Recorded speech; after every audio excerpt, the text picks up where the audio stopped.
All right, in this video, I'm going to compare the Serpent SRX4 and the SDX4. So the shaft drive, four-wheel drive buggy, 1/10 scale from Serpent, and the 1/10 scale belt drive, four-wheel drive buggy from Serpent. So the first biggest differences, of course, is going to be a shaft drive system for the SDX4 and a belt drive for the SRX4. We'll move up front and then move our way back through the buggies. So the SRX4 uses a belt-driven gear diff on the front, and the SDX4 is a shaft drive gear differential on the front.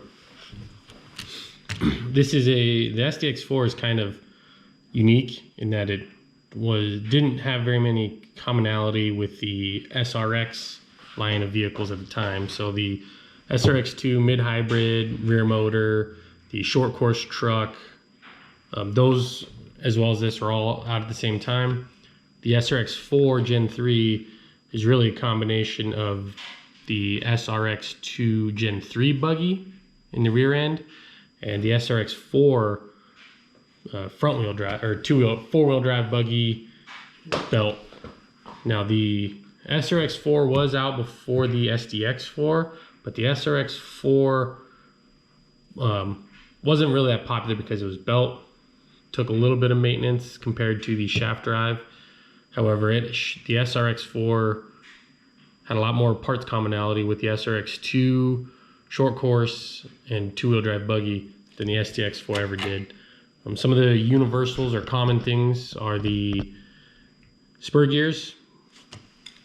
The SRX4 uses the standard Serpent spur gears as well as the SDX4. The SDX4 used unique ball cups at the time compared to what was available on the SRX2 mid-hybrid.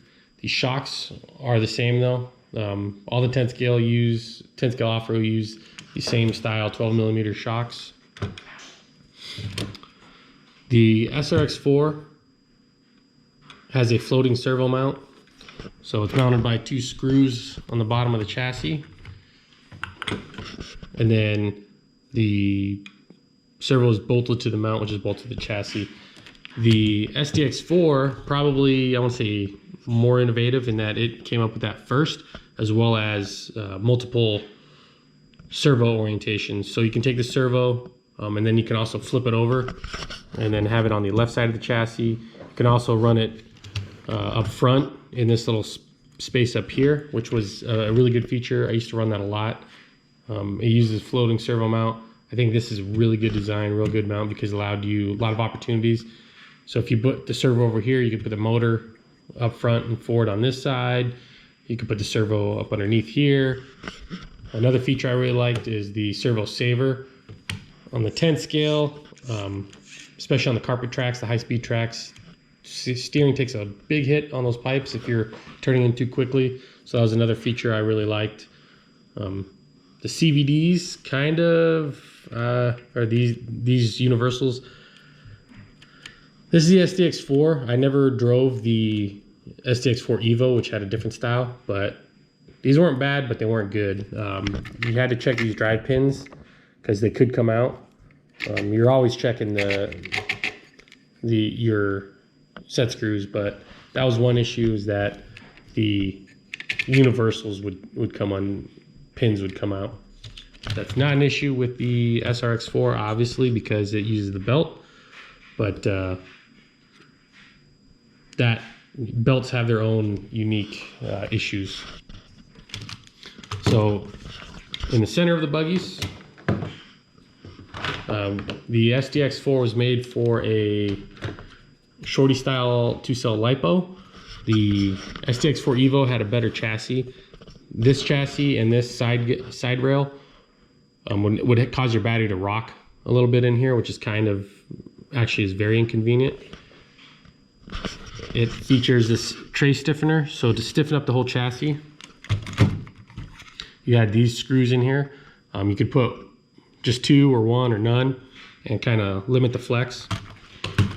When you did that though, it caused the back end of the chassis to flex, and I had seen it where you take a strong bump and then the chassis flexes both ways enough that the rear axle comes out. I normally ran all of them in there just to keep the back end super stiff. Just the way I liked it. You could get a carbon fiber stiffener or a carbon fiber battery holder. I did have that. I just swapped it over onto another buggy. Again, like I said before, you can move the motor around on the SDX4. You can move the motor on this side. You can flip it, move it on the forward side. You could also run it over here. It was a matter of you actually take the whole center section out and swap it. There was a gear differential available for the SDX4. On the SRX4, the only option you currently have is this thrust style. I'm not going to call it differential, but that's how you're going to control the torque to the front. There's the thrust style, and then there's a lockout. So I'm running a 13.5 with the thrust style.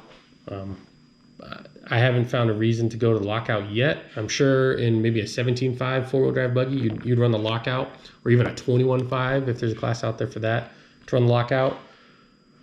So that's one big difference. With the SDX4, you just have a nut that you would adjust the tension on the slipper, and that would control your torque front to rear. On the SRX4, the rear is continuously driven because the spur is connected directly to the top shaft in the transmission, so you're always going to have rear drive. In the SDX4, if the slipper loosened up and it just continuously slipping, then you would lose traction to front and rear equally. Not the case with the SRX4. Now, back in the day, there was concern that with the low turn motors and high power, that you would strip out belts and you'd run into issues. I've never seen that as the case. Maybe it might have been with the TLR, the 4X buggies, four wheels back in the day, but parts are readily available. Serpent has a long history with on-road belt-driven cars, so that is on lockdown. That's not really an issue. So coming back to the back end of the buggies, 10 scale shocks again are the same. Uses carbon fiber. This is kind of like a 8 scale style rear shock tower and ball studs, where the shock tower is kind of separate and the bulkhead that the inner camber links mount to is to the shock tower. On the SRX4, it uses the same thing as on the Gen 3 two-wheel drive buggy. Has this rear camber block, and that camber block can stay in when you take the diff out. Here on the back of the SDX4, the inner camber link is on the shock tower, so when you take this gearbox out, you have to kind of take the whole back part of it off, which it's a gear differential, so it's really reliable. However, if you're the kind of guy that makes a lot of changes to your diff oils, then it was a little bit of a pain. However, it was very strong with these two aluminum bulkheads that go front to rear. So that is a very good design. It's very strong. Don't have to worry about taking too many impacts because it is very, very strong. Same thing with the rear ring mount. This is a really good rear ring mount. Now on the bottom, this is one of the, I guess, downsides with the SDX4 was these arms. I believe they were the same left and right. You could just swap it to go to the other side. So the arms weren't unique. That's, you have the holes on both sides, on the front of the arm, on the rear of the arm. However, you only ever ran the shocks on the front of the arm. Here on the SRX4, shocks can be mounted on the front, but the arms are not symmetrical left to right. So the left arm can only be a left arm, right arm can only be a right arm. Here on the SDX4, right arm could be a left arm. You just had to switch them. So you do them in pairs. The only issue is that the shock holes aren't the same. So if you run this left arm or this right arm on the left, you only got these two shocks, and then same thing. Where on the front of the arm, you have 3 holes to mount the shocks to. So that was one thing. Another thing is adjustability. In order to change your rear toe, you had to change your 2 uprights. And with the SRX4, you have inserts inside that allow you to change the hub height as well as the, not really the toe, but you can change the hub height and you can push the hub in and out.